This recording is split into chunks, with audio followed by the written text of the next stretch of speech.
Welcome back, dear viewers. You're still watching Nile Cruise on Nile TV, and in this segment, dear viewers, we bring you a very exclusive interview with Dr. Sayyid Abu Fadl Othman, who is the head of the display at the museum. And we hope this interview grabs your attention, dear viewers, because it's a very exclusive interview. A very good day, sir. Thank you. Welcome back to the Dynamic. Doctor, your title, did I say right? Yeah. I'm head of museum display in the National Museum of Egyptian Civilization.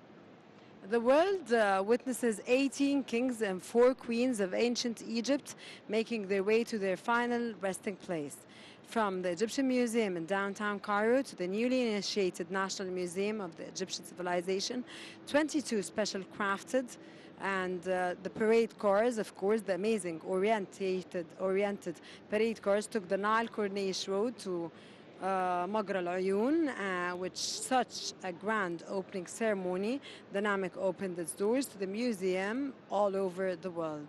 Was this inauguration a reflection of the greatness of the exhibits in this museum, sir? Of course, these inaugurations is a reflection of the witnesses.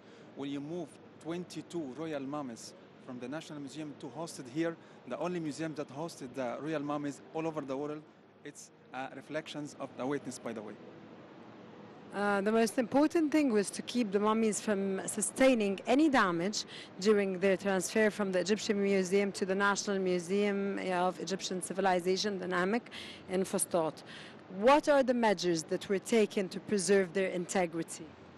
Actually, when we started taking the decision to move the mummies, my colleagues from the conservator centers spent 1.5 years to restore and conserve the mummies.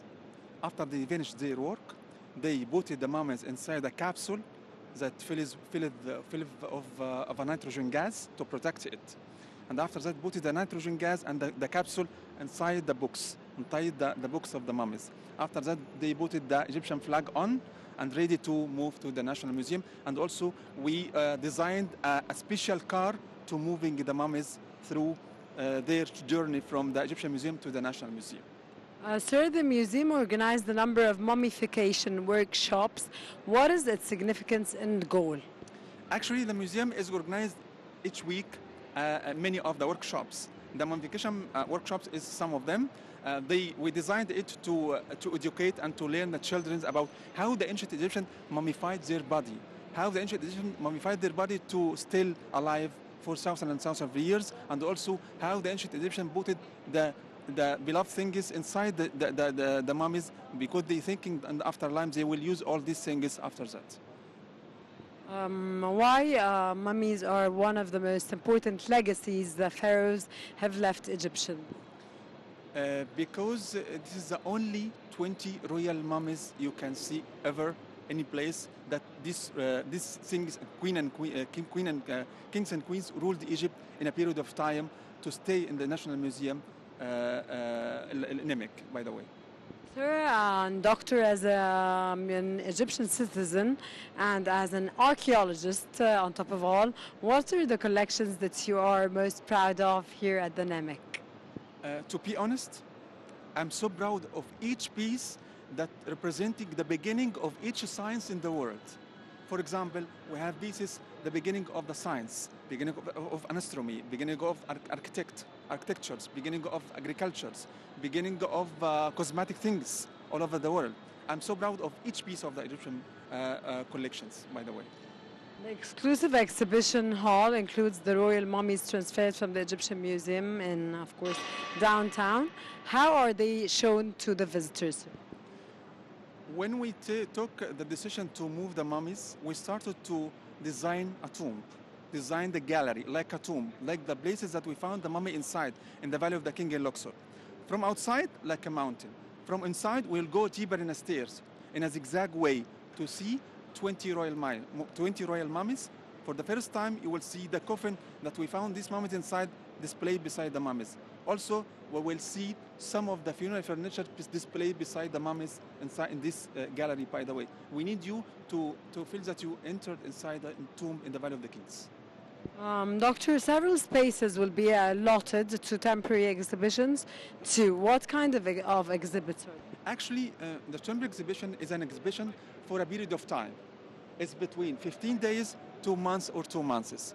And we can display any kind of material, not only or archaeology or not only antiquities. We can display art. We can display different aspects, different materials, different displayed for different materials of temporary display for a period of time. Sir, why are these mummies an added value to the National Museum of Egyptian Civilization? Because of this is the only, as I said before, this is the only kings and queens ruled Egypt in a period of time in ancient times and displayed here in the National Museum. Also, the secret of the mummification process.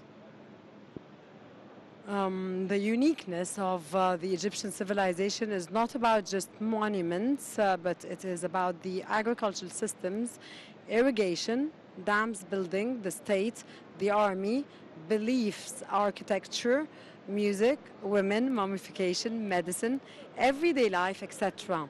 How are such diverse aspects showcased in this museum? Actually, the difference between the NEMIC and the other museum, because the showcases in NEMIC is talking about topic. Each showcase talking about topic. For example, one of the showcases talking about the agriculture system in ancient Egypt. The other talking about the architectures in ancient Egypt, medicine, astronomy, cosmetic things for ladies also. For this reason, each showcase representing one of the topics in different issues from ancient Egypt, by the way. And finally, sir, and it's so sad to end this interview with you, but and your wonderful informative knowledge, how do you assess tourist flow into the museum, especially after the transfer of the royal mummies? In the past, we had a very challenge because we opened the museum 2021 in the time of COVID-19 at that time. But the flow of the tourism is started from lower to now the highest level of the rate of the tourist flow, because we are now in the beginning of the tourist season in Egypt, by the way. And we are so happy to see this big number of the tourists, even Egyptian or foreigner, every day. Is between 2003, between 2,000 and 3,000 every day, and it reached to the 4 and 5 in the weekends. Okay, so the events that's taking place in Gaza nowadays, is there any thing that's banning anyone to come and visit? Is the tourists less now because of what's happening and going on in Gaza, or it's not related? No. So Because you know that the season, the reservations of the tourist urgency is before the war of Gaza, and they have a plan to indeed to complete this plan, and it's not effect on our visit to the museum. sir, you said they reserve. How do they reserve? They reserve online, and is there a site? It depends on if I reserve it with a travel agency. I can reserve it online, or I can reserve it with myself when I come to here. Dr. Sayyid Abul Fadl Othman, we thank you very much for this interview, sir, and it was our utmost pleasure to have you with us today and your amazing informative knowledge. Thank you so much, sir. Thank you for your coming, and we hope to see you again, inshallah. Thank you so much, sir.